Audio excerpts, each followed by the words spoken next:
Here in Monterey, California, the Pebble Beach Concours d'Elegance pretty much rules the roost in the hierarchy of North American classic car events. There are few Concours anywhere that can hold a candle to Pebble Beach. Yet over the past 3 years, the Greenwich Concours d'Elegance, held at the luxurious Roger Sherman Baldwin Park, just steps from Greenwich Harbor in this Tony, Connecticut community, has increasingly been favorably compared to its West Coast counterpart. It's easy to see why. Watching the passing parade of entries roll past, many of them street-driven to the show, is a tasty visual treat for even the most desensitized car freaks. This two-day banquet for the motoring privileged is best described by organizer Bruce Wennerstrom. This is the Greenwich Concours Europa, and it is focused on post-War II European sports, grand touring, and competition cars. We have approximately 125 cars here today and just some magnificent limited production cars. We have a Lancia with a one-off all-aluminum body. We have a very fascinating BMW 3.0 CS Coupe, all aluminum body, 2002 factory turbo, Ford GT40, just an incredible array of competition cars. There are three broad general categories. There are production cars, there are competition cars, and then there are what are called Gran Turismos or Grand Touring cars, which are generally two-place closed cars with expanded luggage capacity. Moments after arriving, your head is already in danger of spinning right off your neck as an original 1966 Ferrari 250 GTO rumbles into place. Talk about photo ops! You could easily run out of film trying to capture the incredible spread of classics sunning themselves next to the harbor. Dr. Marcel Perlman brought his elegant British coupe with him. This is a 1954 Aston Martin DB24.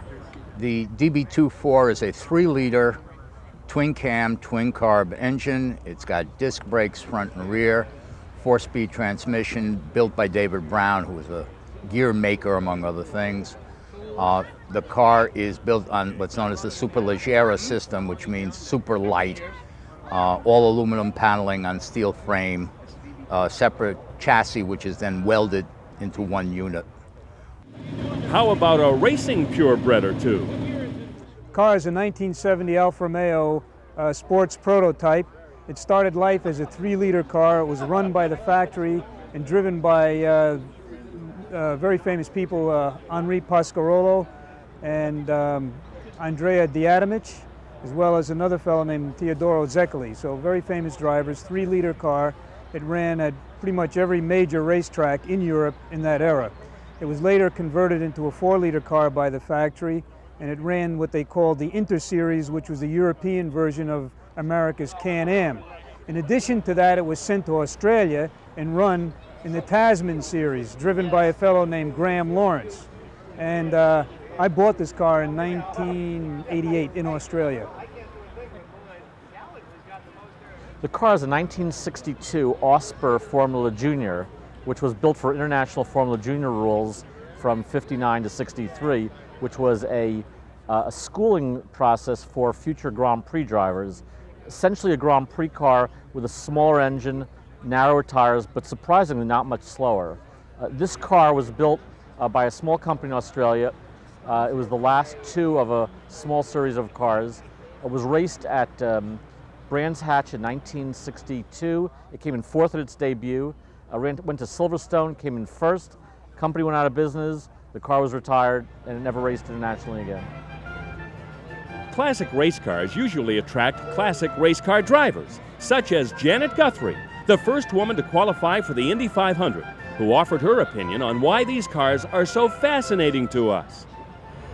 I think it's the history or the aura mystique that attaches to these cars that have run in competitions that many of us of a certain age remember so well, driven by drivers whose history resonates.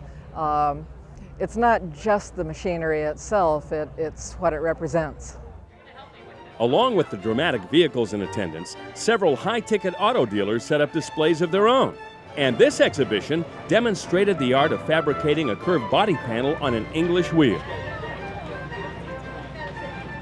There was a tailgate picnic laid out at the Rover display, and several automotive magazines were also in evidence. In fact, noted automotive journalist William Jeans, on the left, served as a Concours judge. After the judging, the eagerly anticipated award ceremony was held before an appreciative gallery, as one by one, the class winners rolled up to receive their beautiful Lucite trophies. The Greenwich Concours d'Elegance may easily become as prestigious an event as Pebble Beach in due time, but it has already helped to blur that delicate line between great automobiles and the world of fine art. Arthur Dexler, who was the head of the Museum of Modern Art, had an exhibition of collector cars at one point, and he described cars as hollow rolling sculpture. And it's a definition that has caught on. It's an excellent description of why people appreciate cars of this type. And to many, art never looked this good.